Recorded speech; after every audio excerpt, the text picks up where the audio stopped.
big music.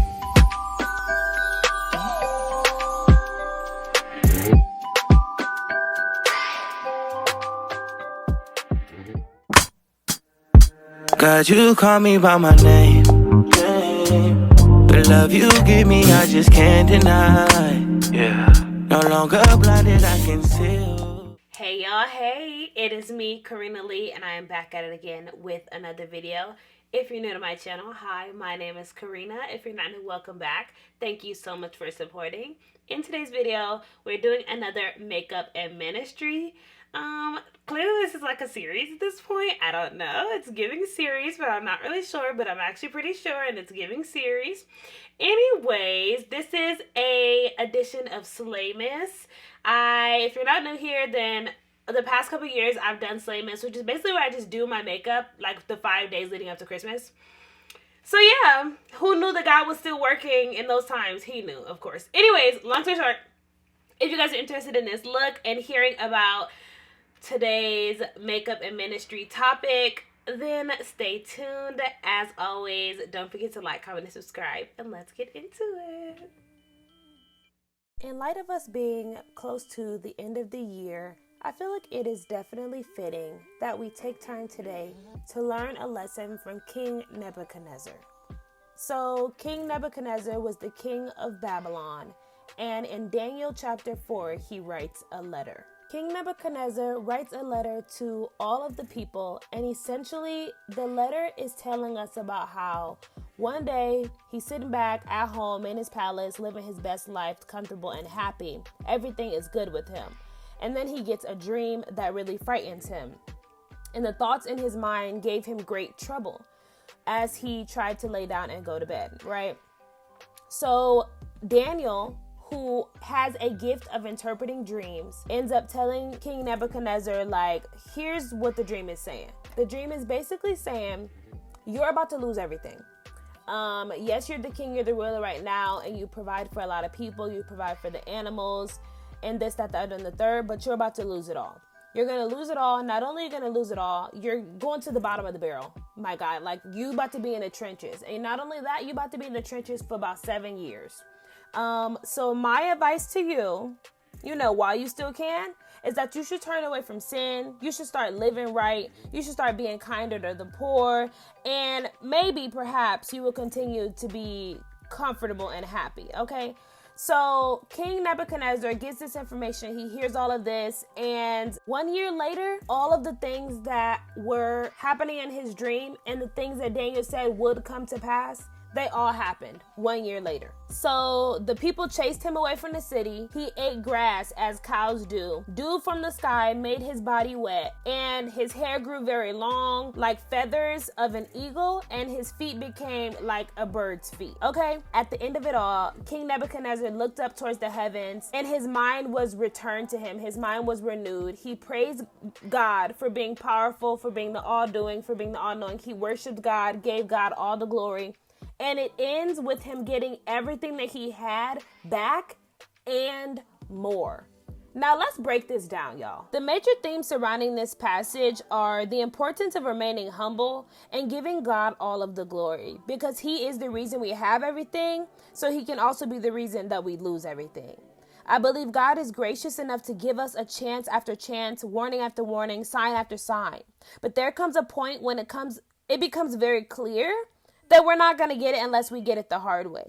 And it is in those times that unfortunately we get into situations that a lot of times we put ourselves in, where we have to take the hard route, the difficult route, rather than just believing God when he said it the first time, obeying God when he said it the first time, and doing it when God said it the first time, right? And we still serve a God who is so good and so gracious that after we've learned our lesson, we literally will get it all back and some. So the first thing that I want to say is that I believe it's so important for us to ask God to search our hearts. God, please search my heart. God, anything that's not your will, anything that's not aligned with what you want for me in this life, anything, any person, any situation, anything, God, that is not of you, that is not sent from you, that is not going to glorify your name, God, please remove it, because I don't want it in my life. And I say that because in Daniel 4, chapter 4, it says, I, Nebuchadnezzar, was at home in my palace. I was comfortable and happy. Everything was very good for me. Then I had a dream that made me very afraid. The thoughts of my mind gave me great trouble as I lay on my bed. And it's just to show that he said he was comfortable. He was happy. He was in his palace. He was living his best life. Everything was good for him. And then he gets a dream that really troubles him. You might be happy. You might be feeling like you're living your best life. You might be feeling like everything's going your way. You have the car. You have the apartment. You have the job. You have the relationship. You have this. You have that other. You have the third. But is what you have glorifying God? Because he thought he was good. He thought it was all peaches and cream. He thought everything was crisp and cool and calm and collected.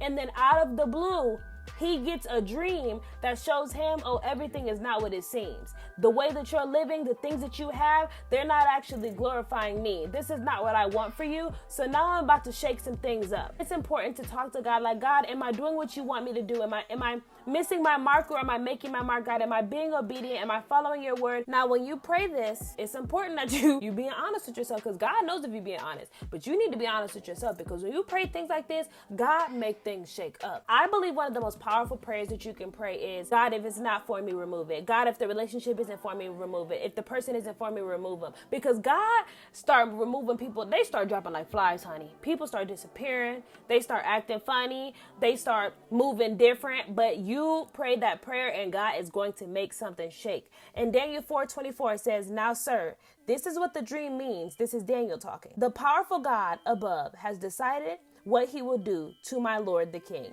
People will chase you away from the city so that you have to live with the wild animals. You will eat grass like cows do. Dew from the sky will make you wet. You will live in that way for 7 years. Then you will understand that the powerful God above rules over human kingdoms. Now this shows us sometimes you about to be in the trenches. Sometimes you're going to be alone. Sometimes you're going to be sad. Sometimes you're going to be like, woe is me. Why is this happening to me? But please rest assured. He literally says this means that you will be king again later. But before that, you will have to understand that it is God in heaven who rules. I believe that this is a good example of how God can and will use your story as a testimony, because this passage starts off with King Nebuchadnezzar saying, I am happy to tell you about the powerful God who rules over everything. Even at the end, he says, now I, Nebuchadnezzar, praise the King of heaven as a great God. He always does what is right and fair. When people are proud, he can cause them to become humble. But in the middle of this passage, King Nebuchadnezzar is talking about, look how great Babylon is. It is the city that I have built to be my home as king. It shows that I am a great and powerful king. See, King Nebuchadnezzar is taking all the credit. He's boasting. He's glorifying himself. He's like, it's me. I'm that guy. I'm that man. And God is like, Literally, it says, while King Nebuchadnezzar was still boasting about his power, he heard a voice from heaven. It said, I am speaking to you, King Nebuchadnezzar. I have taken away your authority to rule as king. Boom. In the blink of an eye, you can lose it all. And the first time that I read this, y'all, I thought to myself, well, dang, why 7 years? Why he got to be in the trenches for 7 whole years? Like, why does it have to be like that? And as I kept reading this and I read it again today, you know what I realized? I realized that some of us, it takes 7 years to get it. God gives you sign after sign. He gives you warning after warning. He gives you conviction after conviction. He shows you time and time again. What did I tell you to do? When I did my prayer time, I said, God, please don't let me get the message and then forget it. Don't let God give you a message and then you miss the message. You don't want to be looking back a year later and realize that you could have changed your life then. You could have started moving different then. You could have had more then. You could have more now than you had then if you would have listened to the message when he gave it to you the first time. Do not miss the message. For the past couple of years, since the pandemic hit, I believe that every single year we've got people saying, this is going to be my year. This is going to be my year. This is going to be my year. Me included, this is going to be my year. I can promise you, 2024 will not be your year if you do not do your year with God. It will not be a year if you don't change your ways. It will not be a year if you don't seek God's will. It will not be a year if you do not learn the lessons that God is trying to teach you now. You're going into a new year with the same mindset. You're going into the new year with the same habits. You're going into the new year with the same people you need to leave in 2023. And I don't say that as one of those people like, oh, we're cutting people off. No, there are people in your life who you are holding on to who God has been told you, give it a rest. Give it up, let it go. So ask yourself this as we close out the year.